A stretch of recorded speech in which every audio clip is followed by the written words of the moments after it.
Ramon TV, habari na burudani kiganjani mwako. Kwa mara zote nyuma. Kwa hiyo ni tumejipanga tu na wao wenyewe wachezaji wamekuwa pia na hiyo kiu ya kudondoka mara nyingi. Hatimaye imeweza kufanikiwa na sasa hivi tunavyozungumza tuko kwenye hatua ya makundi. Uliamini kama mtaibuka na ushindi wa goli 7? Hatukutegemea kama tunaweza tutafunga magoli hayo mengi, goli 7, lakini tulikuwa tunajua tunaweza kuvuka kwa sababu tulishakuwa na mtaji wa goli 2, tulikuwa tunajua hapa tunakuja kushinda. Lakini hizi 7 zimekuwa surprise kwetu. Kwenye nafasi yako kama kiongozi wa Azam FC kwa muda mrefu sana, kumekuwa kuna maneno kadha wa kadha ikionekana kwamba labda uongozi wa Azam FC unashindwa kufanya vitu kadhaa ili timu iweze kufika kwenye malengo yake. Pengine hili ulikuwa unalisikia na unaweza kulizungumzia? Nimefurahi sana umeleta swali hilo. Na hilo lilikuwa ndio tunasemwa kila mara, lakini hao walikuwa wakisema kuwa uongozi huo ufai, uletwe uongozi mwingine. Uongozi huo ndio umeweza kuivusha leo timu kwenda hatua ya makundi. Kwa hiyo uongozi huu pia unaweza kufanya jambo lingine mbele, kwa sababu kila unavojikwaa na unanyanyuka ndio unavoendelea. Lakini ingekuwa kama tunajikwaa tunabakia pale chini, hilo ndo tatizo. Lakini tunajikwaa, tumekuwa tukijikumta na tumenyanyuka tena, na hatimaye leo uongozi ule ulikuwa kisemwa ndio ule umeweza kuingiza timu makundi. Kwa bahati Mwenyezi Mungu amejalia uongozi umebakia ule ndio umepeleka timu makundi. Au sababu ya mabadiliko ya uongozi wa zile ngazi za club. Hata kama ulimebadilika, lakini watu ni wale. Popat ndio yule. Popat ndio yule kwa CEO. Sasa hizi amekuwa makamu. Alafu kama pia ukumbuki, naweza kukumbusha mimi kwenye uongozi kwanza nilikuwa makamu kwa mwaka mmoja, alafu ndo nikawa CEO. Kwa hiyo uongozi ni ule tu, umekuwa tu ukibadilika zile position, lakini uongozi ni ule tu. Ilikuwa na kuumiza ukisikia hivyo au ilikuwa inawaumiza? Kama binadamu siku zote ukiwa unaambiwa jambo lazima likuumize, ambalo wewe ndani yako ya nafsi unajua kama umekuwa ukipambana sana. Kwa hiyo inakuwa inakuumiza, unapambana, lakini bado watu wamekuwa wakiendelea kukuumiza. Kindo maisha yetu yote yaliyopo duniani, huwezi kusema vizuri na kila mtu. Kuna wengine watakusema vibaya, wengine wakusema vizuri, na wale wakusema vibaya leo hapa saizi wapo na hapa wanaomba picha na mimi.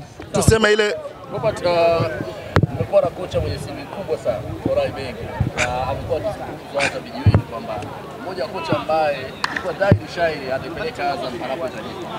Baada ya makundi kuna lolote ambalo pengine aliona kutokana na sajili ambazo pengine pia mkifanya timu ya Chamuzi? Baada ya makundi tukizungumzia kwenye CAF Confederation Cup, malengo yanaenda yakibadilika. Sasa malengo yetu kwanza alikuwa kuingia group stage. Sasa malengo yanaenda kubadilika, malengo sasa yanakuwa ni robo final, kwa sababu huwezi kuingia kwenye hatua ya makundi afu ukasema mimi naenda kushiriki tu hatua ya makundi.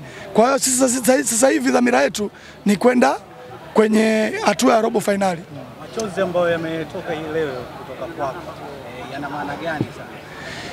Ametangulia kusema tulikuwa tukisemwa sana, kwa hiyo ile furaha yangu nadhani nilishindwa kujizuia na automatic nimeona tu machozi yakinitoka. Na kwanza kwangu kuna mwenzangu alikuwa pale juu, yalimwanza tulivyoanza kuonana na kukumbatiana wote imetujaa ile furaha na machozi ya furaha ilitoka. Sasa hivi yameshakauka na sasa hivi tunaendelea na kusmile na tutasherehekea mpaka kesho. Baada ya kesho tutasahau tena. Vice President, pengine kuna kitu special ambacho mmepanga kukiandaa kama uongozi kwa wachezaji ambao wamewafanikisha kufika katika hatua hii ya group stage? Kwa hatua hii bado hakuna la zaidi. Tumeshasherehekea hapa uwanjani na wamiliki wa timu kwa mara ya kwanza, nadhani wengi mmewaona wameweza kushuka, na kwa namna hiyo mtaona kwa jambo hili lilikuwa ni kiu namna gani kubwa kwetu sisi. Watu wengine wanaweza katuona kama jamaa wa shamba, jambo hili tutakuingia group stage wanashangiliaje namna hii, lakini nadhani nyinyi wenyewe wiki nzima mlikuwa mnaona tulikuwa tunajiandaaje. Kwa hiyo jambo kwetu sisi ni kama leo kulikuwa kuna kombe hapa uwanjani tumewekewa. Kwa hiyo watakaotuona si wa shamba, acha tuone wa shamba. Ni hao watakaotuona si wa shamba ndio hao walikuwa wakitusema sisi siku zote. Kuna project ambayo sasa mnakwenda kuichora kuelekea kwenye michuano ya kimataifa. Sisi kama uongozi pamoja na technical bench na wachezaji tutakaa baada kumaliza mechi yetu inayokuja ya ligi. Sasa hivi tumemaliza, hatuna saizi issue yote ya kimataifa, tunajiandaa na mechi ya ligi. Tukimaliza hizo mechi za ligi tutakaa tena na wachezaji, tutawaeleza tena malengo haya ambayo tumetoka kuyasema hapa. Kwa mpira huu ambao tumeuona hii leo, mnadhani haswa hakuna hata timu gani zingine ambazo mnatamani kwenye michuano ya kimataifa mkutane naye ili muweze kupata testa ya zaidi ya kuona ya kwamba tuna performance nzuri au tuna kiwango bora zaidi? Siku zote huwezi kusema unamtaka mpinzani ambaye yuko strong sana. Kwa hiyo kitakachopangwa, chochote kitakachokuja, sisi tunaenda kukabiliana nacho tu. Pengine tunaweza tukasema kwa hiki ambacho Azam wamekifanikisha leo, pengine kwa lugha nyingine Vice tunaweza kusema Azam ilikuwa imecheleweshwa kupata kocha bora. Inawezekana, lakini narudia tena neno hili ambalo hata pale na Mheshimiwa Msigwa nilisema, football is a process. Kila kitu kinaenda, sio kama kwa sababu kuna timu nyingine iliibuka tu msimu mmoja ikafanikiwa na wao utafanikiwa hivyo hivyo. Wengine wanaenda taratibu, wengine wanaibuka hapo hapo baadaye wanapotea. Kwa hiyo sisi Mwenyezi Mungu alikuwa katuandikia njia hii. Alishatuandikia 2025 sisi tutaenda group stage na tumeenda, na pengine katuandikia tena vitu vingine mbele vinavyokuja.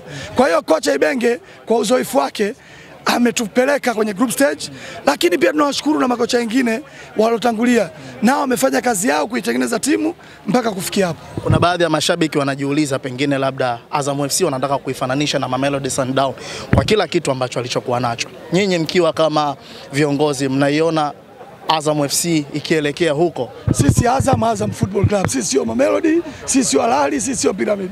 Sisi tutabakia kwa Azam FC. Kama mimi nilivyo Popat ni Popat tu, usinifanishe na mtu yote mwingine. Shukrani sana. Poa poa.